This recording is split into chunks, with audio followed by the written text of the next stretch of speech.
9వ నెలలో 2024 సంవత్సరం 9వ నెలలో కూడా చివరి సబ్బాతు అనగా ఉపవాస కూడిక. మరి మన బ్రతుకులు ఎలాగూ వారాలు రోజులు వారాలు నెలలు సంవత్సరాలుగా గడిచిపోతున్నాయి. ఎలాగో మనం అనేక మార్లు అనేక విధాలుగా ప్రార్థిస్తున్నాం, వెళుతున్నాం. కానీ మన ప్రార్థన తగిన విధంగా లేక సరైన విధంగా ఉండవలసిన విధంగా, దేవుడు మెచ్చే విధంగా లేక దేవుడు చిత్తానుసారంగా ఉంటుందా లేదా? మనం చేసే ప్రార్థన మనకు వచ్చే విధంగా ఉందా, లేక దేవుడు జవాబిచ్చే విధంగా ఉందా? నీ ప్రార్థన నువ్వు మెచ్చుకోవచ్చు, నీ ప్రార్థన నీకు గొప్పగా కనపడవచ్చు. మరి నీ యొక్క దేవుడు నీ ప్రార్థనను మెచ్చుకుంటున్నాడా, ఆదరిస్తున్నాడా, ఆశీర్వదిస్తున్నాడా, తగిన విధంగా మరి నీకు జవాబిస్తున్నాడా అనేది అవసరం. నిన్ను నువ్వు మెచ్చుకోవటం కాదు, నీ ప్రార్థన నువ్వు మెచ్చుకోవటం కాదు. ఎందుకంటే లోకంలో పరిస్థితులు మనం చూస్తాం. ఇద్దరు కొట్లాడుకున్నా ఎవరికి వాళ్ళు నాది రైట్ అనుకుంటారు తప్ప నాది తప్పని ఎవరూ అనుకోరు. అది మానవ స్వభావం. ఒకచోటే కాదు, ఒకరిలోనే కాదు, నువ్వు అని కాదు, నేనని కాదు, ఎవరైనా సరే. తప్పులెన్నువారు తండోపతండంబు ఉరుగు జనుల కల్లా ఉండి తప్పు అన్నట్లు తమ తప్పులను తాను తెలుసుకోవాలి, సరి చేసుకోవాలి. బైబిల్ అదే చెప్తుంది. అతిక్రమములను దాచిపెట్టేవాడు వర్ధలుడు, వాటిని ఒప్పుకొని విడిచిపెట్టేవాడు కనికరించబడతాడు అని దేవుని వాక్యంలో ఉంది. మరి దాన్ని మనం ఒప్పుకోవాలి, విడిచిపెట్టాలి, మనం కనికరించబడాలి. దైవ సాన్నిధ్యంలో ఉన్న ప్రియ దేవుని బిడ్డ, మరి నీ ప్రార్థన ఎలాగుంది? నువ్వు చేసే ప్రార్థన, ఇంకో మాట ఉంది, నీ భక్తి నీకు ధైర్యం పుట్టించదా అంటాడు. భక్తి అనేది మనం చేసే ప్రార్థనను బట్టి, మనకున్న విశ్వాసాన్ని బట్టి తెలియజేయబడుతుంది. మరి నువ్వు దేవుని సన్నిధిలో ప్రార్థన చేశావు అంటే ఆ ప్రార్థన దేవుడు మెచ్చుకునే విధంగా ఉండాలి, లేక సంతోషించే విధంగా ఉండాలి, లేక యథార్థమైనదిగా ఉండాలి.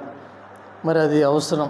మరి ఒక మాట చదువుకుని బైబిల్లో కొద్ది నిమిషాలు దేవుని వాక్యాన్ని ధ్యానం చేసుకుందాం. మనకు తెలిసిన వాక్యమే, తెలిసిన సత్యమే అయినా సరే దానిలో మరి ఒక కోణాన్ని మనం పరిశీలన చేద్దాం. పరిశుద్ధ గ్రంథమైన బైబిల్లో రాజులు 2వ గ్రంథం అనగా 2వ రాజులు 20వ అధ్యాయం 3వ వచనం చదువుకుందాం. యెహోవా యథార్థ హృదయుడనై సత్యముతో నీ సన్నిధిని నేనెట్లు నడుచుకుంటునో, నీ దృష్టికి అనుకూలముగా సమస్తమును నేను ఎట్లు జరిగించి తినో కృపతో జ్ఞాపకము చేసుకోమని హిజ్కియా కన్నీళ్లు విడిచుచు యెహోవాను ప్రార్థించెను. చిన్న ప్రార్థన. కృపగల దేవా, జీవాధిపతి, మీ గణనామానికి వందనాలు, స్తోత్రాలు చెల్లిస్తున్నాం. అయ్యా, యొక్క సాయం సమయమున నీ సాన్నిధ్యాన్న ప్రభా, నీ యొక్క బిడ్డలంగా మేము, నీ సేవకునిగా నేను ఉన్నాము తండ్రి. నాతో మాతో నువ్వు మాట్లాడు. నువ్వు మాట్లాడితే మేము బ్రతుకుతాం ప్రభువా, నువ్వు మాట్లాడితే మేము బాగుపడతాం ప్రభువా. ప్రభా, నీ యొక్క మాట ఎంతో విలువైనది, శక్తివంతమైనది. అలాగే నా మాట కూడా, నా ప్రార్థన కూడా విలువ కలిగినదిగా, శక్తివంతమైనదిగా ఉండగలిగిన భాగ్యాన్ని దయచేయమని, అలాగూ నాతో మాతో మీరు మాట్లాడండి, లేక నన్ను మమ్మల్ని సిద్ధపరచండి, మహిమ పొందండి. మీరే అధ్యక్షత వహించండి. యేసు నామమున వేడుకొని ప్రార్థించుచున్నాము తండ్రి, ఆమేన్. దేవునికి మహిమ కలుగును గాక. హల్లెలూయా. ప్రియ దేవుని సంఘమా, చదవబడిన వాక్య భాగాన్ని మనం చూసినట్లయితే అనగా 2వ రాజులు 20వ అధ్యాయం 3వ వచనాన్ని మనం చదువుకున్నాం. ఆ మాటను మనం పరిశీలన చేసినట్లయితే మరి దేవుని సన్నిధిలో హిజ్కియా ప్రార్థన చేస్తున్నాడు. ఎలాంటి పరిస్థితిలో ప్రార్థన చేస్తున్నాడంటే, ప్రాణాపాయమైన స్థితిలో మాత్రమే కాకుండా మరణకరమైన పరిస్థితుల్లో, అంటే ప్రాణాపాయాన్ని దాటిపోయి ఇక చనిపోతాడు అని డాక్టర్లు వదిలేశారు. ఎందుకంటే మనకైతే లేక నీకు నాకైతే కొద్దిమందే ఉంటారు. మరి నీవైతే ముదినేపల్లి వెళ్తావు, లేదా గుడివాడ వెళ్తావు, మళ్ళీ మహా వెళితే విజయవాడ, గుంటూరు వెళ్తావు. అంతకుమించి వెళ్ళాల్సి వస్తే హైదరాబాదు ఇంకెక్కడికో వెళతావు. అదే కలిగిన వాళ్ళైతే ఏం చేస్తారంటే అమెరికా కూడా వెళ్ళిపోతారు వాళ్ళ ఆరోగ్యాన్ని బాగు చేసుకోవడం కోసం. ఎందుకంటే డబ్బులు ఉంటాయి కనుక. లేకపోతే లండన్ నుంచి రప్పిస్తారు వైద్యుల్ని. అది జరుగుతాయి, డబ్బును బట్టి జరుగుద్ది. అయితే రాజుకి డబ్బు ఉంది, అధికారం ఉంది, ఏ కొదువా లేదు. అతను మరి అన్ని ప్రయత్నాలు చేసే ఉంటాడు, లేకపోతే అనేక మంది పిలవపైన వచ్చే ఉంటారు, వైద్యం చేసే ఉంటారు. అన్ని వైద్యాలు అయిపోయినాయి, ప్రార్థన చేసేవాళ్ళు చేశారు, అన్నీ అయిపోయినాయి. మరి ఇక అతను చనిపోతాడు. మరణకరమైన రోగం వచ్చింది, చనిపోతాడు. అలాంటి సమయంలో దేవుని సేవకుడు వచ్చాడు, మీకు తెలిసిన సంగతే. అయినా ఒకసారి దాన్ని క్లుప్తంగా వివరిస్తున్నాను. మరి మనం దానిలో వేరే భావాలను మనం తెలుసుకుందాం. మరి ఆ దేవుని సేవకుడు ఒక ఆయన వచ్చాడు. వస్తే దేవుని సేవకుడు వచ్చేసరికి సంతోషం కలుగుద్ది. ఎందుకంటే పిలిస్తే వస్తేనే దేవుని సేవకుడు వచ్చాడు జరిగేది అనుకుంటారు. కాకుండా పిలవకుండానే దేవుని సేవకుడు వచ్చాడు కనుక అయితే నాకు మేలు కలుగుద్ది, దేవుడు ఆశీర్వదిస్తాడని అతను అనుకున్నాడు, లేక బ్రతికిస్తాడని అతను అనుకున్నాడు, లేదా పక్కన వాళ్ళు ఏమరమైనా అనుకున్నారో తెలియదు. కానీ మరి ఆ సమయంలో జరిగింది ఏమిటి అని ఆలోచించినట్లయితే మరి ఏమని చెప్పాడో దేవుని సేవకుడు వచ్చి వెంటనే కూడా మరి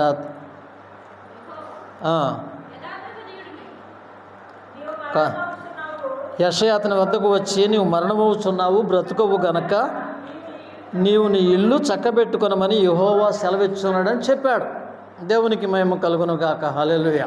నీవు మరణమవుచున్నావు, ఇక బ్రతకవు, నీ ఇల్లు నీవు చక్కబెట్టుకో. నీవు మరణమవుచున్నావు అంటే నీవు బ్రతకడానికి అవకాశం లేదు. ఇది దేవుని మాట, పక్కనున్నోళ్ళ మాట, డాక్టర్ల మాట అన్నీ అయిపోయినాయి. చివరికి దేవుని మాట ఏంటంటే నువ్వు మరణం అవుతున్నావు, నువ్వు బ్రతకవు కనుక నీళ్ళు చక్కబెట్టుకోమని దేవుడు యెహోవా సెలవిస్తున్నాడని ప్రవక్త అయిన యెషయా వచ్చి చెప్పాడు. చెప్పినప్పుడు ఇక అతను ప్రార్థన చేశాడు. అయ్యా, ఈ ప్రార్థన ఇప్పుడు మనం చదువుకున్న ప్రార్థన, అయ్యా నేను ఎలా ఉన్నానో కృపతో ఒక్కసారి యథార్థ హృదయుడుగా సత్యముతో నేను ఎట్లు నీ సన్నిధిలో నడుచుకున్నాను, ఎలాగో నేను చేశాను, కృపతో ఒక్కసారి జ్ఞాపకం చేసుకొని కన్నీళ్ళు విడిచాడట. దేవునికి మహిమ కలుగును గాక. హల్లెలూయా, హల్లెలూయా. నేను అలా చేశాను అని చెప్పాలి అంటే ధైర్యం కావాలి. నీ దగ్గర నా దగ్గర చెప్పాలంటే ధైర్యం అక్కర్లేదు. అబద్ధం కూడా ఆడేస్తాం, అది మానవ స్వభావం. అలాగే మనం వెళ్ళిపోతున్నాం, లోకం అలాగే వెళ్ళిపోతుంది. ఎవరికి వాళ్ళు తామే భక్తులు అనుకుంటున్నారు. కానీ మరి శక్తిని ఎదుర్కొని భక్తిహీనులుగా మారిపోవటం, చిన్న అబద్ధాన్ని ఆడే అబద్ధాన్ని కప్పించుకోవడానికి 100, 150, 2000 అబద్ధాలు ఆడటం కూడా జరుగుతుంది లోకంలో. అలాంటి పరిస్థితుల్లో దుస్థితిలో ఉన్న మానవత్వం లేక భక్తితత్వం విశ్వాసాన్ని దిగజారు చేయటం వల్లనే 30దంతలుగా 60దంతలుగా 100అంతలుగా వెళ్ళవలసిన భక్తి 100అంతలుగా 60దంతలుగా 30దంతలకు వచ్చేస్తుంది. అలాంటి దుస్థితి మనం చూస్తున్నాం. మరి అలాంటిది మరి ఇక్కడ గమనించినట్లయితే నేను ఎలా ఉన్నానో కృపతో ఒకసారి జ్ఞాపకం చేసుకో ప్రభు అని కన్నీళ్ళు విడిచాడు. అంతే, చనిపోవడం సిద్ధమయ్యాడు. నన్ను బ్రతికించమల్లా కృపతో ఒక్కసారి జ్ఞాపకం చేసుకో ప్రభు అని ప్రార్థన చేశాడు. వెంటనే దేవుని సేవకుడితో మాట్లాడాడు. ఆ హిజ్కియా ఇల్లు దాటి అవతలకు వెళ్ళకముందే, లేకపోతే కాంపౌండ్ దాటి అతనికి వెళ్ళకముందే అతనితో మరలా మాట్లాడి అతని ప్రార్థనను విన్నాను, నీవు కన్నీళ్లు పెట్టుకుంటే నేను చూశాను, నిన్ను బాగు చేస్తాను, నువ్వు 3వ దినాన్నే మందిరానికి వెళతావు అని చెప్పాడు. లేవలేని స్థితిలో దుస్థితిలో చనిపోయే మనిషి 3వ దినాన నువ్వు మందిరికి వెళతావని చెప్పేసి. మందిరం అంటే ఎలాగే మెట్లెక్కి వెళ్ళాలి. మందిరం అంటే మామూలుగా కింద ఉంటాం అనుకుంటారు, కానీ కాదు, నువ్వు మందిరానికి మెట్లెక్కి వెళ్తాడు, అది వేరే సంగతి. మరి నువ్వు వెళతావని చెప్పాడు. చెప్పిన తర్వాత మనం గమనించినట్లయితే జరిగింది ఏంటి అంటే అలాగే 3వ రోజున బాగుపడ్డాడు, బ్రతికాడు. 3వ రోజున మందిరానికి వెళ్ళాడు. ఇంకా 15 సంవత్సరాలకు ఆయుష్ అతనికి దేవుడు ఇచ్చాడు. దేవునికి స్తోత్రం. హల్లెలూయా, హల్లెలూయా. అతను బ్రతికింది ఎంతకాలం అన్న సంగతి తర్వాత, కానీ మామూలు మనిషిగా ఉన్నది 25 సంవత్సరాలు అయితే రాజుగా 29 సంవత్సరాలు ఉన్నాడు. అతను మామూలు మనిషిగా ఎంతకాలం ఉన్నాడంటే రాజుగారి కొడుకుగా ఇంట్లో మామూలుగా 25 అంటే మామూలు జీవితం కంటే రాజుగానే ఎక్కువ కాలం అతను జీవించాడు. మీరు గమనించండి, ఆయన ఎంతకాలం ఉన్నాడు. దేవునికి మహిమ కలుగును గాక. హల్లెలూయా. మరి అతను ప్రార్థన చేశాడు. ఆ ప్రార్థన నిజమా? ఆ ప్రార్థన చేయటానికి మరి లేక దేవుడు అతను బ్రతికించడానికి, దేవుడు వెంటనే జవాబు ఇవ్వడానికి అతను చేసిన ప్రార్థన అంతా కరెక్టేనా లేక యథార్థమేనా?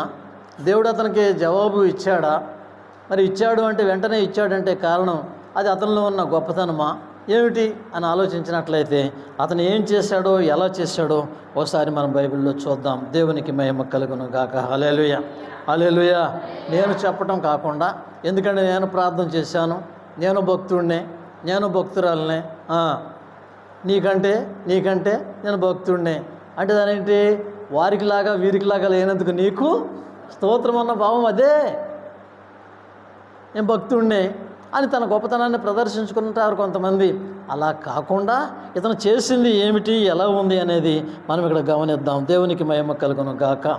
2వ దినవృత్తాంతములు 2వ గ్రంథములో దయచేసి చూడండి 29వ అధ్యాయం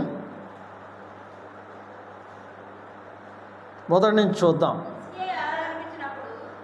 నేను చదువుతాను మరలా మీరు చదివి నేను మరలా చదవటం కాకుండా. హిజ్కియా ఏలన ఆరంభించినప్పుడు 25 ఏండ్ల వాడై 29 సంవత్సరాలు, ఇందాక నేను చెప్పాను ముందే చదవక ముందే, 25 సంవత్సరాలు అప్పుడు రాజు అయ్యాడు, 29 సంవత్సరాలు ఏలాడు రాజుగా. దేవునికి మహిమ కలుగును గాక. హల్లెలూయా. అతని గురించి, అతని తల్లి గురించి వాళ్ళ పేర్లు ఉన్నాయి, ఆ పేర్లు ఇప్పుడు అక్కర్లేదు. కానీ మనకి ఇక్కడ గమనించినట్లయితే ఆ 2వ వచనంలో ఉంది కదా, అతడు తన పితరుడగు దావీదు చర్య అంతటి ప్రకారము యెహోవా దృష్టికి యథార్థముగా ప్రవర్తించాను. పితరుడగు దావీదు వలె, లేక దావీదు చేసినట్లు, దావీదు చర్య అంతటి ప్రకారం అతడు ఏం చేస్తాడంటే మరి యథార్థంగా ప్రవర్తించాడట. ఎలా ప్రవర్తించాడు? యథార్థంగా. మన ప్రవర్తన అంతా యథార్థంగానే ఉంటుందా? లేక మన మాటలన్నీ యథార్థమేనా? అన్నీ నిజమే చెప్తామా? ఎవరైనా వచ్చి ఉదాహరణకు డబ్బులు అడిగారు అనుకోండి, ఒక 50 రూపాయలు అంటే ఇవ్వా అని, లేవన్న మాట చెప్పాలనుకున్నప్పుడు ఉండి అన్న సంగతి జ్ఞాపకం ఏమీ రాదు. జ్ఞాపకం వచ్చినా కానీ అది అడ్డం రాదు. అది ఏమైపోతుంది? అప్పుడు అబద్ధం అయిపోతుంది. అది అబద్ధం అయిపోతుంది. అది ఏది అడిగినా సరే, చిన్నదైనా పెద్దదైనా, నువ్వు ఉండి లేదన్నావు అనుకో, అది అబద్ధం అయిపోతుంది. అది అలాగ ఉంచండి. యథార్థంగా ఉంటాడు ఇతను. చర్య అంతటి ప్రకారం దావీదులాగా తన క్రియలన్నింటిలో కూడా యథార్థంగా ప్రవర్తించాడట. దేవుని స్తోత్రం. హల్లెలూయా. బైబిల్లో ఒక మాట ఉంది, యథార్థవంతులకు దేవుడు ఏ మేలును చేయక మానడు. మీరు గమనించండి, యథార్థవంతులకు దేవుడు ఏ మేలును చేయక మానడు. మనం యథార్థంగా ఉంటే దేవుడు మేలులు చేస్తాడు. ఏ మేలు చేస్తాడంటే ఏ మేలు కూడా చేయకుండా మానడం. అది ఏ మేలును. అదే భక్తుడు అంటాడు, మేలులన్నీ చేయువాడు మన ప్రభువు, బాధలన్నీ తీయవాడు మన ప్రభువు. లేక నువ్వు అనుకోగలిగితే నా ప్రభువు. దేవునికి స్తోత్రం. హల్లెలూయా. మరి అలాంటిది దేవుని దగ్గర అంటున్నాడు, యథార్థంగా ప్రవర్తించాడట. ఆ చర్యలన్నిటి ప్రకారం ఏం చేశాడు? అతను యథార్థముగా ప్రవర్తించాడు. దేవునికి మహిమ కలుగును గాక. హల్లెలూయా. హల్లెలూయా. 1. ఆ తర్వాత 3వ వచనం చూడండి. అతడు ఏలుబడిలో మొట్టమొదటి సంవత్సరమే, మొదటి నెలలోనే. దేవుని స్తోత్రం. హల్లెలూయా. అతను రాజు అవటంగానే ఏం చేశాడంటే మొట్టమొదటి సంవత్సరంలోనే, ఇంకా చెప్పాలంటే అతను మొట్టమొదటి నెలలోనే, వాయిదాలు కూడా వేయాల, వెంటనే ఏం చేశాడట? మందిరాన్ని ఏమని ఉందమ్మా అక్కడ? మందిరపు తలుపులను. అంటే దాని అర్థం ఏంటి? మందిరపు తలుపులు మూసేసి ఉన్నాయి. మందిరం మూయబడి ఉంది. ప్రార్థన జరగట్లా, దేవునికి ఆరాధన జరగట్లా, దేవునికి జనాలు దూరం అయిపోయారు. ప్రతివాడు కూడా తన సొంత కార్యాలనే చూసుకుంటున్నారు, కానీ దేవుని కార్యాలను చూడరు అని దేవుని వాక్యంలో ఉన్నట్లుగా అలా ఉంది. ఇతను రాజు అవటంగానే చేసిన పని, మొట్టమొదటి పని ఏంటంటే మందిరపు తలుపులు తెరిపించేశాడు. మీరు గమనించినట్లయితే మందిరపు తలుపులు ఎప్పుడు తెరిచే ఉంటాయి. అంటే తలుపు ఉన్న గొండి వేసినా ఏదైనా రాకుండా ఉండడానికి కనేసినా కానీ తలుపు తీసుకుని మనం వచ్చేయచ్చు, తాళాలేసి ఉండవు. అలాగే ఉండాలి అన్నమాట. అలాంటిది తాళాలేసి ఉన్నాయి, తలుపులు తెలియదు. మొట్టమొదటి చేసిన పని ఏంటంటే మందిరపు తలుపులు తెరిపించాడు. యథార్థంగా ప్రవర్తించడమే కాకుండా మందిరపు తలుపులను తెరిచి వాటిని అంటే ఏమైపోయింది? మీరు అది కనపడాలంటే, తెలవాలంటే రేపు పొద్దున్న మీరు వెళ్ళి అటు చూడండి. సర్వసాధారణ ఇక్కడ ఉన్నవాళ్ళు ఎక్కువ మంది ఇటే వెళ్తారు కనుక ఈ రాత్రి కనపడదు కనుక రేపు పొద్దున్న ఒకసారి చూడండి. అక్కడ మందిరం ఒకటి ఉంటుంది, మందిరం తలుపులు మూసేసి ఉంటాయి. అది ఎలా ఉన్నాయో ఏంటో ఒకసారి మీరు చూడండి. దానికి కారణం ఏంటో, ఎవరో ఏంటో తర్వాత సంగతే. కనీసం దాని గురించి ఆలోచిస్తే, యెహోవా మందిరం పాడై ఉండగా నేను సరంబి వేసిన ఉండటం అది సమంజసమా? అంటాడు ఒక ఆయన. మరి అలాంటిది ఆ బాధ ఇది మనకు లేకపోవచ్చు, కానీ ఏమీ చేయలేకపోవచ్చు, కానీ చేయడానికి మాకు శక్తి చాలకపోవచ్చు, సరైన పరిస్థితి లేకపోవచ్చు, బాగు చేయలేకపోవచ్చు. కానీ అతను రాజు కనుక ఏం చేశాడు అంటే ముందు తలుపులు తెరిచి దాన్ని బాగు చేశాడు. ఒకటి చూసినట్టు తలుపులు తెరిచాడు, తర్వాత బాగు చేశాడు. అంతేకాకుండా యాజకుల్ని లేవీయుల్ని పిలిపించాడు. వాళ్ళని పిలిపించి మరి ఆ తర్వాత వాళ్ళని సమకూర్చి ఆ తర్వాత వాళ్ళతో చెప్పాడనమాట, మిమ్మల్ని మీరు ప్రతిష్ఠించుకోండి, ఈ మందిరాన్ని ప్రతిష్ఠించి పరిశుద్ధ స్థలంలోంచి దీనిలో వస్తువులన్నింటినీ బయటకు తీసుకెళ్ళిపోండి అన్నాడు. మిమ్మల్ని మీరు ప్రతిష్ఠించుకోండి, దేవునికి మహిమ కలుగును గాక. మిమ్మల్ని మీరు ప్రతిష్ఠించుకోండి. ప్రతిష్ఠించుకోవడం అంటే ప్రతిష్ఠ అంటే గుడి ప్రతిష్ఠ చేసినట్లు అన్నీ చేసి, లేకపోతే ఏదో లోకరీతిగా కొబ్బరికాయలు కొట్టినట్టు, లేకపోతే మీరు ఏదో ప్రార్థన చేసి ఏదో చేసినట్టు అదే కాదు. ప్రతిష్ఠించుకుంటాం అంటే సమర్పించుకుంటాం కూడా అవుద్ది. ఉదాహరణకి గంట ప్రార్థన చేయండి అమ్మా అన్నామనుకో, గంట ప్రార్థన చేయండి అని అన్నాం అనుకోండి, ఎవరెవరు చేస్తారని చెప్పండి అన్నాం అనుకోండి, నిర్ణయించుకుని నేను చేస్తానండి 1 గంట, లేదా నేను చేస్తానండి 1 గంట అంటాం. తలలు కొంచెం పైకి ఎత్తండి అమ్మా, దేవుని స్తోత్రం, హల్లెలూయా. తలలు ఏం దించొద్దు, తలలు పైకెత్తండి. మీరు గంట చేశారా లేదా, చేస్తున్నారా లేదా వేరే విషయం చెప్తున్నా. అది సమర్పణ, అది ప్రతిష్ఠించుకోవటం. అదే కూడా నేను చేస్తాను, రోజుకు 1 గంట చేస్తాను, లేకపోతే ఇలా చేస్తాను, అలా చేస్తాను, లేకపోతే సంవత్సరం అంతా నేను మందిరం తుడుస్తాను, లేకపోతే నేను ఏదో చేస్తాను. అది ప్రతిష్ఠించుకోవటం. దేవునికి మహిమ కలుగును గాక. హల్లెలూయా, హల్లెలూయా. మిమ్మల్ని మీరు ప్రతిష్ఠించుకోండి దేవుని కోసం. ముందు అంటే మిమ్మల్ని సరి చేసుకోండి, చక్కదిద్దుకోండి, ప్రార్థన చేసుకోండి, సిద్ధపడండి. ఇంక ఏమైనా కానివ్వండి, వారు లేవీయులు లేక దేవుని సేవకులు, యాజకులు, వారిని చెప్పిన తర్వాత మీరు సరి చేసుకుని, మీరు చక్కదిద్దుకుని, లేకపోతే అలాగే మీరు వచ్చి పరిశుద్ధ స్థలంలోంచి నిషిద్ధ వస్తువులన్నింటినీ తీసి బయటకు తీసుకెళ్ళిపోండి అన్నాడు. అంటే నిషిద్ధ వస్తువులు కూడా ఉన్నాయి మందిరంలో, కొన్ని ఉండకూడని కూడా ఉన్నాయి, కొన్ని ఉంచకూడని కూడా ఉన్నాయి. మందిరంలో ఉండవలసినవి ఉండలేదు, ఉండకూడని ఉంటున్నాయి. అది మీరు గమనించాలి. దేవునికి మహిమ కలుగును గాక. హల్లెలూయా, హల్లెలూయా. మరి దేవుని బిడ్డలుగా ఉన్న మనం, దేవుని సన్నిధిలో ఉన్న మనం, దేవుని కృప పొందాలనుకుంటున్న మనం, సాక్షులుగా జీవిస్తున్న మనం, ఆయన సన్నిధి కాంతి మనపైన ప్రకాశించాలని, లెమ్ము తేజరిల్లుము వెలుగు నీకు వచ్చి ఉన్నది అన్నట్లుగా వెలుగు వచ్చేసింది, మనం తేజరిల్లటమే తక్కువ అన్నట్లుగా మనం సిద్ధపడినట్లుగా ఉంటాం. కానీ తన ప్రార్థన కూడా తప్పనిసరిగా జవాబును చూపిస్తుంది, కనపడుతుంది అక్కడ. అతను చేశాడు, వచ్చాడు, రాజు అయిన వెంటనే అంతకుముందు అతనికి అధికారం లేదు, అతను చేయడానికి ఇలా చేయించడానికి అవకాశం లేదు. ఏమో వేరే సంగతి చూద్దాం. ఆ మందిరాన్ని బాగు చేయటమే కాకుండా తలుపులు తెరిపించాడు, బాగు చేయించాడు. ఆ తర్వాత అతను మరి వాళ్ళకి ఆజ్ఞాపించాడు, మీరు అలా చేయండి అని వాళ్ళతో ఆజ్ఞాపించాడు. నిషిద్ధ వస్తువులన్నింటినీ కూడా తీసేయమన్నాడు. దేవునికి మహిమ కలుగును గాక. హల్లెలూయా, హల్లెలూయా. అలా చేశాడు, చెప్పాడు, అతను రాజు అయ్యాడు గనక. దేవునికి మహిమ కలుగును గాక. హల్లెలూయా, హల్లెలూయా. మళ్ళీ ఆ తర్వాత చెబుతాం, చాలామంది చెప్తాం, రేపు ప్రార్థనకు రావా అంటాం. ఆ సమయానికి మనమే రాము, అవసరమైతే టయానికి వెళ్ళాలి అనుకుంటాం, మనమే వెళ్ళడం అయితే. కానీ ఇతను రాజు అయ్యుండి కూడా చెప్పటం మాత్రమే కాకుండా 20వ వచనంలో చూడండి, ఒక మాట ఉంది అక్కడ. 20వ వచనంలో ఏమన్నా చూడండి. హిజ్కియా పెందలకడ లేచి పట్టణపు అధికారులను సమకూర్చుకొని యెహోవా మందిరమునకు పోయెను. రాజు మిగతా అధికారులను కూడా సమకూర్చుకొని ఎక్కడికి వెళ్ళిపోయాడట, వెళ్ళాడు. ఎలా వెళ్ళాడు? పాటలు అయిపోయిన తర్వాత, సాక్షికోవటం జరుగుతుండగా, లేకపోతే సాక్షికోవటం అయిపోయిన తర్వాత వచ్చి నేను ఆరాధన అయిన తర్వాత సాక్ష్యం చెప్తానని విశ్వాసుల్లాగా ఇతను వెళ్ళా. పేరుకు మాత్రమే విశ్వాసులు.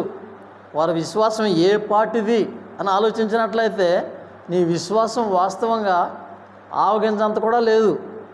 ఆవగించంత ఉంటే నీ వేదరిగినా జరగాలి. ఆవగింజలు 66వ వంతో లేకపోతే 34వ వంతో ఎంత ఉందో నాకు తెలియదు, కానీ నీ విశ్వాసం అంతకంటే కూడా తక్కువ ఉంది. పేరుకు మాత్రం విశ్వాసమే, నువ్వు మాత్రం ఉన్నావు 6 అడుగులో 5 అడుగులో 3 అడుగులో ఎంతో కొంత, కానీ ఆవగించంత విశ్వాసం నీలో లేదు. పేరుకు మాత్రం భక్తులు ప్రతిష్ఠించుకున్నట్లు ఉంటారు, కానీ ఆ ప్రతిష్టత లేదు, నిలవలేదు, కనపడలేదు. ఇక్కడ ఇతను ప్రార్థన అలా కాదు. హిజ్కియా చెప్పటమే కాకుండా, బాగు చేయటమే కాకుండా మందిరానికి పెందరకళ్ళు వేసి వాళ్ళందరూ సిద్ధపరిచి తీసుకెళ్ళాడంట. వాళ్ళు వచ్చిన తర్వాత వెళ్తాం కాదు, ఇతనే దేవునికి మహిమ కలుగును గాక. హల్లెలూయా. అధికారులను పెందరకళ్ళు లేచి అధికారులను సమకూర్చుకొని యెహోవా మందిరానికి వెళ్ళాను. మీరు గమనించినట్లయితే చూడండి. మరి ఇంకా అన్ని వచనాలు చదవడానికి సమయం చాలదు కనుక చెప్తున్నాను క్లుప్తంగా. ఆ 29వ 20 తర్వాత చదివాం కదా, 21 నుంచి 30 వరకు చూసినట్లయితే మరి అక్కడ బలిపీఠాలను ప్రోక్షించడం, బలులు ఇవ్వటం, దేవుని యొక్క క్రమాన్ని, దేవుని సన్నిధిలో క్రమాన్ని అవన్నీ కూడా జరిగించటం, ఆరాధన కూడా జరిగించటం చేశాడు. దేవుని స్తోత్రం. హల్లెలూయా, హల్లెలూయా. ఆరాధన కూడా చేయించాడు. ఆ తర్వాత ఏం చేశాడు అంటే మరి 31వ వచనంలో ఉంటుంది, మీరు గమనించినట్లయితే పస్కా పండగ చేశాడు. ఏం చేశాడు మీరు చదవక్కర్లేదు, చూడండి అమ్మా. బైబిల్ చదవన్నప్పుడే బైబిల్ చూడండి, మిగతా టైంలో ఇటు చూడండి. అది అవసరం. నేను చెప్పేది ఎక్కదో మీకు అది ఎక్కదో అలా కాకుండా మరి వినండి చెప్పేటప్పుడు. పస్కా పండగ చేశాడట. ఏంటండి ఏ పండగ? పస్కా పండగ చేశాడట. పస్కా బలి పశువు ఎవరో తెలుసా మీకు? ఎవరో? యేసు ప్రభు. ఆ పండగ చేశాడు ఈయన. దేవునికి మహిమ కలుగును గాక. హల్లెలూయా. మనము చేస్తాం పండగ అప్పుడప్పుడు, భర్త కోసమో లేకపోతే పుట్టింటి వాళ్ళ కోసమో వచ్చిన చుట్టాల కోసమో ఏదో ఒకటి చేస్తాం, ఏదో పండగలు చేస్తూ ఉంటాం. మరి మీరు ఏం పండుగలు చేస్తారో నాకు తెలియదు, కానీ పస్కా పండగ చేశాడు. 31వ వచనంలో చదివితే ఉంటుంది, దేవునికి మహిమ కలుగును గాక. హల్లెలూయా. మరి దైవ సాన్నిధ్యంలో ఉన్న నీవు, దేవుని బిడ్డగా ఉన్న నీవు, దేవుని కృప కోరుకుంటున్న నీవు, దైవ సాన్నిధ్యంలో ఉన్న నువ్వు గమనించినట్లయితే మరి అలాగూ అక్కడ చేశాడు. మరి గమనిస్తే అక్కడ పస్కా పండగ కూడా చేశాడు. మరి ఆ తర్వాత మరి దయచేసి 31వ అధ్యాయం చూడండి.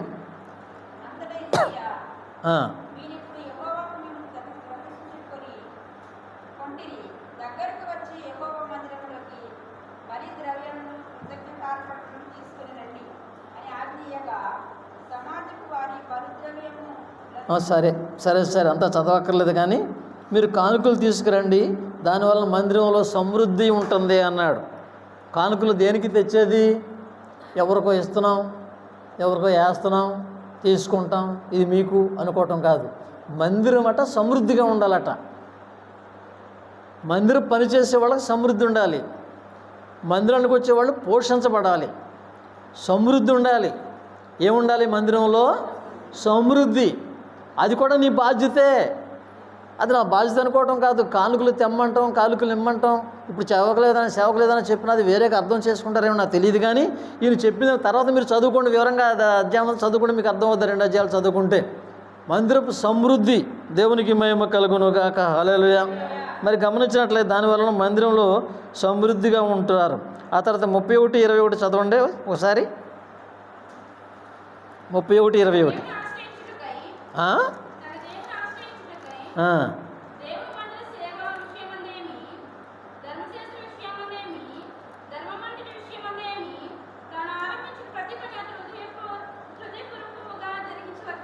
దేవునికి మహిమ కలుగును గాక. హల్లెలూయా. దేవుని ఆశ్రయించడానికి దేవుని మందిర సేవ విషయం అందేమి, లేక ధర్మశాస్త్రం విషయం ఏంటి, లేక మరి తాను ఆరంభించిన ప్రతి పని కూడా అతడు హృదయపూర్వకంగా జరిగించాడట. ఎలా జరిగించాడు? హృదయపూర్వకంగా జరిగిస్తాడు. హృదయపూర్వకంగా జరిగించడం అంటే మీకు తెలియదు, కానీ ఎక్కువగాను మీకు అర్థం కాకపోవచ్చు. ఆడవాళ్ళందరూ ఒకసారి నాయంగా చూడండి, తర్వాత రాసుకుందరు. కానీ ప్రతి ఆడపిల్లకి పెళ్ళయిన తర్వాత, పెళ్లి ముందు నుంచి తల్లి ఉంటుంది, పెళ్ళయిన తర్వాత కూడా అత్తగారు వస్తుంది. మీరు వెళ్ళిపోయేదో ఒక ఊరిలో ఉంటారు అనుకుందాం, కాపురం ఉంటారు. మీ అమ్మ వస్తే నువ్వు హృదయపూర్వకంగా చేస్తావు, అత్తగారు వస్తే తప్పదన్నట్లుగా చేస్తావు. మీరు కాదమ్మా, లోకంలో ఉన్నవాళ్ళు చేసే పని అది. హృదయపూర్వకంగా తల్లికి హృదయపూర్వకంగా చేస్తుంది, హృదయపూర్వకంగా మాట్లాడుతుంది. అది అత్తగారు వస్తే ఏం చేస్తుంది? కొంచెం కష్టం, కొంచెం ఇష్టం. అది మరి దేవుని సన్నిధిలో ఉన్న విమర్శించడం కాదు, కానీ తల్లికి హృదయపూర్వకంగా చేస్తుంది ఏదైనా సరే. అత్తగారికి ఏంటంటే కొన్నిసార్లు కష్టమైనా తప్పదన్నట్లు ఎంత కష్టంగా ఉన్నా కానీ చేస్తుంది. ఇలా ఉంటుంది అన్నమాట. కానీ ఈయన హృదయపూర్వకంగా చేశాడు. దేవునికి మహిమ కలుగును గాక. హల్లెలూయా. అది మీకు అర్థం కావాలి అంటే ఇద్దరు కానుకలు పట్టుకెళ్ళారు దేవుడి దగ్గరికి. ఒకటి అంగీకరించాడు దేవుడు, రెండవది అంగీకరించాల. ఎందుకని? దేవుడు హృదయ రహస్యాలను ఎరిగినవాడు కనుక. నేను ఇచ్చాను, పట్టుకెళ్ళాను అనుకోవచ్చు నువ్వు, కానీ దేవుడు అంగీకరించాడా లేదా? అది 30 60 100 ఆశీర్వదించబడద్దా లేదా? దాని ఫలం ప్రతిఫలం నాకు వస్తుందా లేదా?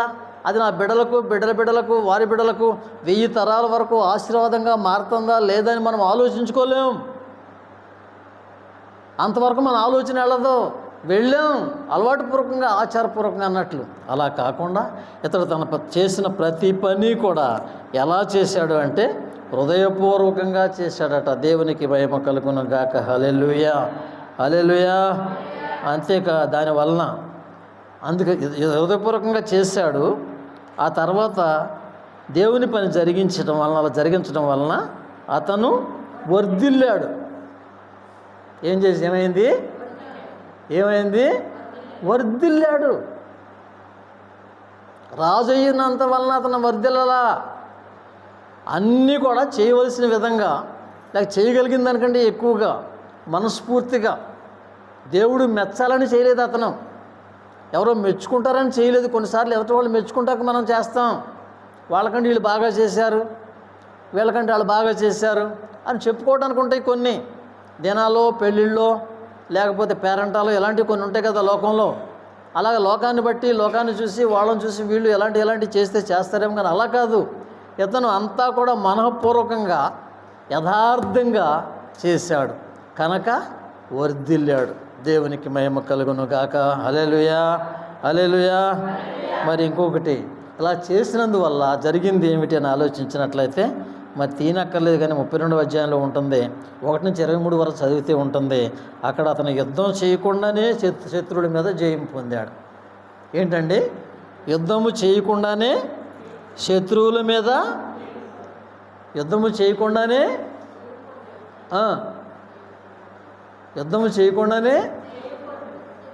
జయం పొందాడు. యుద్ధం చేసి జయం పొందడం జరుగుద్ది. ఎవడన్నా జరిగితే మీరు గమనించండి. యుద్ధం చేసి గెలవటం, లేదా పందెంలో పాల్గొని, పరీక్షలో పాల్గొని పాస్ అవ్వటం ఉంటుంది ఎవరన్నా జరిగితే. అలాంటిది ఈయన యుద్ధం చేయకుండానే, మౌనిక నేను చెప్పింది ఏంటి, బైబిల్ చూడొద్దు మీరు, యుద్ధం చేయకుండానే జయం పొందాడు. దేవుని స్తోత్రం. హల్లెలూయా. ఇది ఒక్క మాట విన్నారనుకో ఎవరన్నా, దాన్ని బైబిల్ చూడొద్దు అంటాడు పాస్టర్ గారు అనుకుంటారు. ఎందుకంటున్నారు? చెప్పేటప్పుడు వినాలి, చదవన్నప్పుడు చూడాలి. అది అవసరం. ఎప్పుడు చేయాలి, ఎలా చేయాలని ఎవరో చెప్తే కాదు. దేవుని సేవకులు వచ్చి చెప్తే చేయలేదు హిజ్కియా. ఇక్కడ ఆ దేవుని సేవకులనే పిలిపించాడు. మిమ్మల్ని మీరు ప్రతిష్ఠించుకోండి, మీరు సిద్ధపడండి అంటే ప్రార్థన చేయండి, ఇంకేమేమి చేస్తారో ఎలాగో మరి అన్నప్పుడు మీరు అన్నీ కూడా సిద్ధపడి, తగిన విధంగా సిద్ధపడి మందిరాన్ని మీరు ప్రతిష్ఠించి అక్కడ ప్రార్థనలు జరిగే విధంగా చూడండి. బలులు నైవేద్యాలు అర్పించండి. మందిరంలో సమృద్ధి ఉండాలి, ఏ లోటు ఉండకూడదు. దేవునికి మహిమ కలుగును గాక. హల్లెలూయా, హల్లెలూయా. ఇది భక్తుడైన హిజ్కియా చేసిన పని. యుద్ధం చేయకుండానే అతను జయాన్ని పొందాడు. దేవునికి మహిమ కలుగును గాక. హల్లెలూయా, హల్లెలూయా. దైవ సన్నిధిని గమనించు. నీ తల్లిదండ్రులు వచ్చి నిన్ను కొంచెం బలపరచవచ్చు, లేక అన్నదమ్ములు, బంధువులు, స్నేహితులు వచ్చి కొంచెం బలపరచవచ్చు, లేక డాక్టర్లో ఎవరో వచ్చి నీకు ధైర్యం కొంచెం నూరిపోయవచ్చు, నిన్ను పరామర్శించవచ్చు. వాటన్నిటికంటే అతి విలువైంది, ప్రాముఖ్యమైనది అవన్నీ ఏవి కూడా హిజ్కియాను బ్రతికించలా. వాటిలో ఏవి కూడా ఎవరో కూడా అతన్ని బాగు చేయలా. ఏం బాగు చేసింది అతన్ని అంటే ప్రార్థన. ఆ ప్రార్థనలో ఏముంది అంటే యథార్థత ఉంది, అది అతనిలో ఉంది. దేవునికి మహిమ కలుగును గాక. హల్లెలూయా. ఆ భక్తి నీకుందా? ఒక ఆయన పాట పాడుతున్నాడు, శక్తిని ఎరుగని భక్తిహీనుడా గురుద్రోహి, యుక్తిగా నటిస్తావు ఎందుకు? దేవుని శక్తిని మర్చిపోతావు ఎందుకు? బైబిల్ అదే చెప్తుంది. మీరు లేఖనములను కానీ దేవుని శక్తిని కానీ ఎరుగక పొరపడుతున్నారు. మీరు లేఖనాలను చూడండి, భక్తుల జీవితాలను చూడండి. 15 సంవత్సరాలు ఆయుష్ ఇచ్చాడు. 15 రోజులు బ్రతకడమే కష్టం. చివరి దశకు వచ్చేసాడు. దేవుని సేవకుడు కూడా చెప్పేశాడు. ఆ మాట కూడా దేవుని దగ్గర నుంచే వచ్చింది.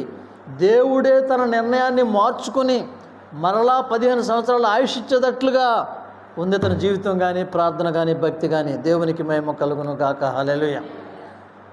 దైవ సాన్నిధ్యంలో ఉన్న బిడ్డ, దేవుని బిడ్డగాని ఉండు. లోకంలో నువ్వు ఎవరికో బిడ్డో కావచ్చు, లేక నీ పేరేదో ఇంటి పేరేదో ఏదైనా కావచ్చు.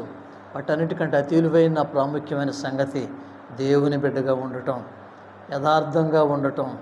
ఎందుకంటే దేవుడు మెచ్చుకునే విధంగా ఉండటం, దేవుడు మరిచిపోనట్లుగా ఉండటం. ఎందుకంటే వర్ధిల్లే విధంగా ఉండాలి. నువ్వు వర్ధిల్లాలి. నువ్వు బయటకు వచ్చినప్పుడు దీవించబడతావు, లోపలికి వెళ్ళినప్పుడు దీవించబడతావు. అంటే ఊరికి బయట లోనకి వెళ్తే దీవించబడతాం కదా అని వెళ్తాం, మళ్ళీ బయటకు వెళ్తే మళ్ళీ దీవించబడతాం కదా అని వెళ్తాం. అది కాదు నీకు కావాల్సింది. నీ ప్రవర్తన యథార్థంగా ఉండాలి. నువ్వు వర్ధిల్లాలి. నీవు ఆశీర్వాద కారణంగా ఉండాలి. అనేక మందికి ఆశీర్వాద కారణంగా ఉండాలి. దేవునికి స్తోత్రం. హల్లెలూయా. అది నీకు అవసరం. అది నువ్వు చేయాలి. మరి హిజ్కియా ప్రార్థన చేస్తే, అయ్యా నేను ఎలా ఉన్నానో కృపతో ఒక్కసారి జ్ఞాపకం చేసుకో అన్నాడు. దేవుడు వెంటనే జ్ఞాపకం చేసుకున్నాడు. వెంటనే జవాబు ఇచ్చాడు. వెంటనే ఎవరికీ చెప్పుకోవాలి. అక్కడ కనీసం వచ్చిన దేవుని సేవకుడి దగ్గర కూడా ఒక మాట, నేనేం చేశానయ్యా, ఎలా ఉన్నానయ్యా పాస్టర్ గారు అని అనలా. ప్రార్థన చేశాడు. ఆ ప్రార్థన ఎవరు వినలా, దేవుడు మాత్రమే విన్నాడు. దేవునికి మహిమ కలుగును గాక. హల్లెలూయా. ప్రార్థన విన్నాడు. నేను ఉన్నాను అని అన్నాడు దేవుడు. దేవునికి మహిమ కలుగును గాక. హల్లెలూయా. హల్లెలూయా. అడిగిన విధంగా చేశాడు. రుజువు కావాలన్న రుజువు కూడా ఇచ్చాడు. అది మనం గమనించాలి. దేవుని సన్నిధిలో ఉన్న నీవు ప్రార్థిస్తున్నావు, అయ్యా నేను ఎలా ఉన్నానో కృపతో ఒక్కసారి జ్ఞాపకం చేసుకో అనగలిగిన స్థితి నీ దగ్గర ఉందా? నువ్వు అంజూరపు చెట్టు అనుకుందాం, ఫలాలు లేదు కనుక నువ్వు కాపు కాయకుందువు కాక అన్నాడంటే ఫలాలు లేవని అర్థం. కనీసం పోతో పిందో ఉంటే ఇదిగోనయ్యా ఫలిస్తున్నాను, ఇదిగో పోత రేపేలుండో పిందలు దిగుతాయి, వచ్చే నెలలోనో పై వచ్చే నెలలోనో కాయలు కాస్తాయి అనొచ్చు. పోత లేదు, పింద లేదు. అలాగ ఉన్నాం మనం. మూడై మిగిలావు నీవు, లేక మూడై మిగిలాను నేనన్నట్లున్నాం. మూడు వారిన జీవితాలను చిగురింప చేయగలిగిన దేవుడు మన దేవుడు. దేవునికి మహిమ కలుగును గాక. హల్లెలూయా. ప్రాణం వెళ్ళిపోవడానికి సిద్ధంగా ఉన్న చనిపోయే వ్యక్తిని కూడా బ్రతికించగలిగిన దేవుడు మన దేవుడు. నేను ఉన్నవాడను అనువాడను చూచుచున్న దేవుడు. దేవునికి మహిమ కలుగును గాక. హల్లెలూయా. నీ పరిస్థితి ఎందుకు చూడట్లేదు? నీ స్థితి గతికి దేవునికి కనపడట్లేదా? ఎందుకు మార్చట్లేదు? ఎందుకు మార్చలేకపోతున్నాడు? దానికి కారణం మనమేమో ఆలోచించుకుందాం. అలా నీ ఉంటే నీ ప్రార్థన వింటాడు.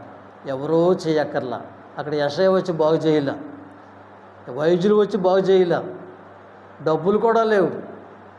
అంటే ఈ నగరు ఉన్నాయి, డబ్బులు ఖర్చు కూడా లేదు. ఒక్క మాటతో దేవుడు బ్రతికించాడు. దేవుని స్తోత్రం. హల్లెలూయా. ఒక్క మాట చాలు, ఒక్క మాట చాలు. ఆయన మాట పలికితే ఏదైనా జరుగుద్ది. దేవునికి మహిమ కలుగును గాక. హల్లెలూయా. హల్లెలూయా. అలా చేయగలిగిన దేవుని సన్నిధిలో ఉన్న నీవు నేను పొందలేకపోతున్నామంటే, బాగుపడలేకపోతున్నామంటే మనం ఇష్టపడట్లా. మనం యథార్థ హృదయంతో ఉండటం మనకి ఇష్టం లేదు. నువ్వు యథార్థ హృదయంతో ఉండలేదు. నీ హృదయంలో యథార్థత లేదు. మోసకరమైన హృదయాన్ని దేవునికి ఇచ్చేయట్లేదు. నీ హృదయం నాకు ఇమ్ము అంటున్నాడు. దానికి అడుగుతాడు, అది రాతి హృదయమా లేక ఏ హృదయమా అనేది నీకు తెలీదు. అది మోసకరమైనది, అది ఘోరమైన వ్యాధి కల. దాన్ని గ్రహింపగలవాడు ఎవడో? గ్రహించాడు కనుకే అయ్యా, యథార్థమైన హృదయంతో ఎలా ఉన్నాను, నీ సన్నిధిలో నడుచుకున్నాను, జ్ఞాపకం చేసుకున్నాడు. అలా నడుచుకున్నాడు. మనం కూడా దేవుని సన్నిధిలో నడుచుకుందాం. దేవుని దగ్గరకు వచ్చి మన ధ్యాస ఎక్కడో ఉండి, మన ఆలోచనలు ఎక్కడో ఉండి, మనమేమి గమనించుకోకుండా, మనమేది కూడా పట్టించుకోకుండా ఏదో చేస్తున్నాం అలవాటు పూర్వకంగా, ఆచారపూర్వకంగా అంటే కాదు, కానీ ఆత్మతోనూ సత్యముతోనూ, ఆయన ఆత్మ గనక ఆయన ఆరాధించేవారు ఆత్మతోనూ సత్యముతోనూ ఆరాధించవలను. అలా ఆరాధించే సంఘం మనం ఉండాలి. ఆ వారిలో మనం ఉండాలి.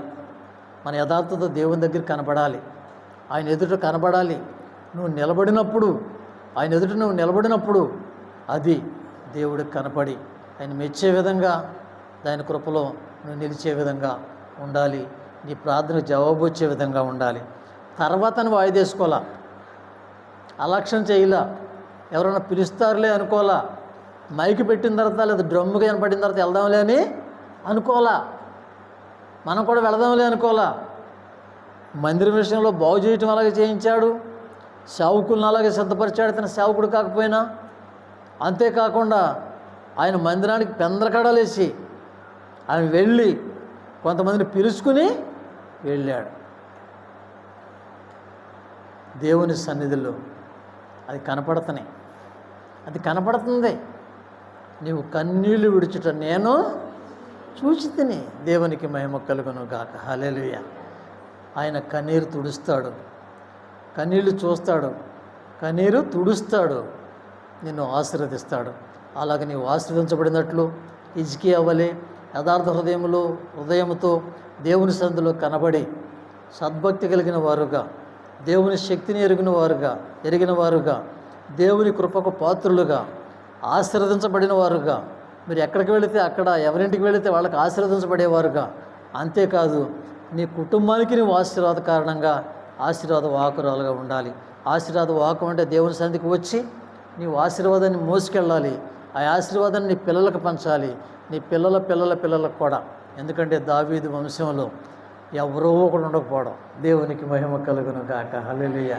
తప్పనిసరిగా వారికి నా ఆశీర్వాదం ఉంటుంది, తప్పనిసరిగా రాజ్యంలో వాళ్ళకు ఓట ఉంటుంది, తప్పనిసరిగా నా రాజ్యానికి లేక నా కృపకు వారు పాత్రులుగా ఉంటారు అని చెప్పిన విధంగా నీవు కూడా ఆయన కృపలో నిలిచి ఆయన చిత్తానుసారంగా లేక వాక్యానుసారంగా ధర్మశాస్త్ర గ్రంథానుసారంగా దేవుని సన్నిధిలో కనపడు. తలుపులు తెరిచిన తర్వాత వెళ్ళిన అనేక మంది వెళ్ళి ఉంటారు మందిరంలోకి. రాజుగారు హిజ్కియా పిలిచిన తర్వాత వెళ్ళి ఉంటారు చాలామంది, జరిగించుతూ ఉంటారు చాలామంది. కానీ వాళ్ళందరూ అన్నిటిలో కూడా ఆశీర్వాదంలో పాత్రుడుగా హిజ్కియా ఉన్నాడు. నువ్వు జ్ఞాపకం చేసుకో. మందిర సమృద్ధి విషయంలో కూడా అతనికి భాగం ఉంది. దేవునికి మహిమ కలుగును గాక. హల్లెలూయా. హల్లెలూయా. నువ్వు లేమిలో ఉన్నావంటే నువ్వు మందిరం గురించి ఆలోచించట్లేదు. నువ్వు ఇబ్బందిలో ఉన్నావంటే, నీకు దానికి జవాబు రావట్లేదంటే, నీకు ఆరోగ్యం కలగట్లేదంటే, లేక నీ పిల్లల విషయంలో కానీ, నీ విషయంలో కానీ, నీ కుటుంబ విషయంలో కానీ ఏదైనా జవాబు రావట్లేదు అంటే దానికి కారణం ఒక్కసారి ఆలోచించుకో. నువ్వు ఏ విధంగా ఉన్నావో జ్ఞాపకం చేసుకో. ఒకవేళ నువ్వు కరెక్ట్గానే ఉంటే, దేవుడు నీకు చేయకపోతే, అయ్యా నేను ఎలా ఉన్నాను, నువ్వు కృపతో ఒకసారి జ్ఞాపకం చేసుకోమని హిజ్కియాలాగా ప్రార్థించు. దేవుడు నీకు సహాయం చేస్తాడు. దైవ కృప నీకు నీ కుటుంబానికి తోడై నడిపించును గాక. ఆమేన్. ప్రార్థన చేసుకుందాం. దయచేసి అందరూ కూడా తలలు వంచండి. దైవ సన్నిధిలో మనం కొద్దిసేపు ప్రార్థనలో గడుపుతాం. ఇది నాన్న దైవ లయ కారణభూతుడు అయిన మా యేసు ప్రభువా, మీ ఘననామానికి వందనాలు, స్తుతులు, స్తోత్రాలు చెల్లిస్తున్నాం. నాథా, మా బ్రతుకులు మరి ఒకసారి నీ కృపను మాకు పంచినందుకు, లేక నీవే మాతో మాట్లాడినందుకు వందనాలు, స్తోత్రాలు చెల్లిస్తున్నాం. అయ్యా, నీ యొద్ద కృప ఉన్నది. ఆ కృపను మేము పొందుకుంటూ, కృప వెంబడి కృపను పొందుకుంటూ, దావీదు వలె దానిని శాశ్వత కృపగా మార్చుకోగలిగిన భాగ్యాన్ని మాకు దయచేయమని అడుగుచున్నాను.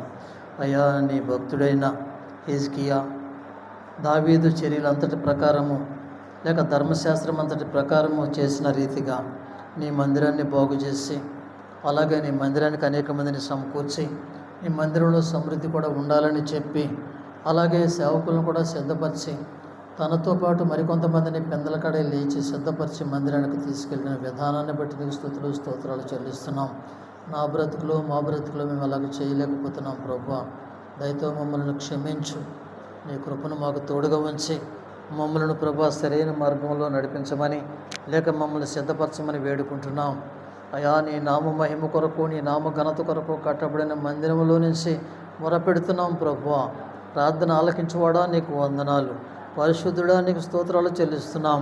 అయా, మా నీతి నీ నీతిని నెరవేర్చదు కనుక మా స్వనీతిని విడిచిపెట్టి నీ నీతిని లేక నీ యొక్క గ్రంథాన్ని బట్టి ప్రభువా నీ యొక్క చిత్తాన్ని బట్టి జరిగించగలిగిన భాగ్యము, అలాగే నీ చిత్తాన్ని బట్టి చేయగలిగిన ప్రార్థన, నీ చిత్తానుసారంగా నడుచుకోగలిగిన ధన్యత భాగ్యము మాకు దయచేయమని నీ కృపను మాకు తోడుగా ఉంచమని ప్రభువా మీరే సహాయం చేయమని వచ్చిన బిడ్డలందరినీ దీవించండి.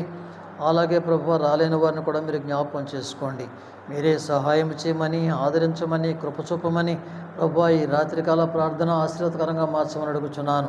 సంఘాలను దీవించండి ప్రభువా. కొరగంటపాలెం, గొన్నూరు, అలాగే ముదినేపల్లి, శ్రీహరిపురం, గురజ, కైకలూరు, గోనపడ సంఘాలను ప్రభువా మీకు అప్పగిస్తున్నాం. మేము బిడ్డలు కలిసి జరిగిస్తూ ఉండగా ఈ పని అంతటిని మీరు ప్రభువా జరిగించమని అడుగుచున్నాం. తండ్రి నీకు వందనాలు. అలాగే అనేక మంది ప్రభు ఈ రాత్రి ప్రార్థన చేస్తున్నారు. రేపు ఆరాధనలు కూడా ఆశీర్వాదకరంగా జరిగించండి. తండ్రి నీకు వందనాలు స్తోత్రాలు చెల్లిస్తున్నాం. అయా, నీ నామ మహిమ కొరకు నీ నామ ఘనత కొరకు మాత్రమే మందిరాన్ని కట్టాం ప్రభువా. చిన్న మందిరాన్ని ఎప్పుడు కట్టాం ప్రభువా, దాన్ని ఏమి చేయలేకపోతున్నాం. సమయం మీరు దయచేయమని అడుగుచున్నాను. అలాగే మందిరం కూడా ప్రభువా నింపకుండా సాతానులు చేస్తున్న కుట్రలకు యుక్తులను జయించడానికి లేక నీ పనిని జరిగించడానికి హిజ్కియా వలె సిద్ధపడటానికి మాకు ప్రేరేపణ కలగజేసినందుకు స్తుతులు చెల్లిస్తూ ప్రభువా నీవే మహిమ ఘనత ప్రభావాలు పొందుకోమని అయా సంఘాన్ని దీవించండి, గ్రామాన్ని దీవించండి, గ్రామాధికారులను, నాయకులను, పెద్దలను అందరినీ దీవించమని, అలాగే ప్రభు వారి పాడి పంటలను దీవించి చేపల చెరువులను, రొయ్యల చెరువులను, వ్యాపారాలను దీవించి వారి బిడ్డల ఉద్యోగాలు, చదువులను దీవించి ఆశీర్వదించమని, ఎవరు ఏ రూట్తో ఉన్నారో, ఎవరు ఏ అక్కర్లో ఉన్నారో ప్రభు వారికి మీరు దయచేయమని అడుగుచున్నాను. ప్రభుత్వాలను అలాగే ప్రభు నాయకులను అందరినీ మీకు సమర్పిస్తున్నాము తండ్రి. ప్రభు నీ చిత్తానుసారమైన నీతి రాజ్యాన్ని ప్రతిష్ఠించుకోండి. ప్రభు నీతికి వారసులంగా మేము ఉన్నట్లు మమ్మల్ని సిద్ధపరచండి. మహిమ పొందండి, ఆశీర్వదించండి. నీ నామమునకే మహిమ ఘనత ప్రభావములను తెచ్చుకోండి. యేసు నామమున వేడుకొని ప్రార్థించుచున్నాము తండ్రి. పరలోకమందున్న మా తండ్రి, నీ నామం పరిశుద్ధపరచబడును గాక, నీ రాజ్యం వచ్చును గాక, నీ చిత్తము పరలోకమందు నెరవేరుచున్నట్లు ఈ భూమి అందును నెరవేరును గాక. మా అనుదిన ఆహారం మాకు దయచేయము. మెడల అపరాధము చేసిన వారిని మేము క్షమించిన ప్రకారం మా అపరాధమును క్షమించు. మమ్మ శోధంలోనికి తేక కిడించి తప్పించు. రాజ్యము, శక్తి, మహిమ నిరంతరం ఏయున్నవి తండ్రి. ఆమేన్. తండ్రి, కుమార, పరిశుద్ధాత్మ త్రియేక దేవుని ప్రేమ, కృప, సమాధానం కూడిన మనందరికీ కుటుంబాలకు ఇది మొదలు సదాకాలము తోడయుండును గాక. యేసు రక్తమే జయం, ప్రభేసు రక్తమే జయం. క్రీస్తునామమునకు సంపూర్ణ విజయం, అపాధికరికంత నాశనం కలుగును గాక. Amen. Amen. Praise the lord. దేవుడు మిమ్మల్ని దీవించును గాక. ఆమేన్. ఆమేన్.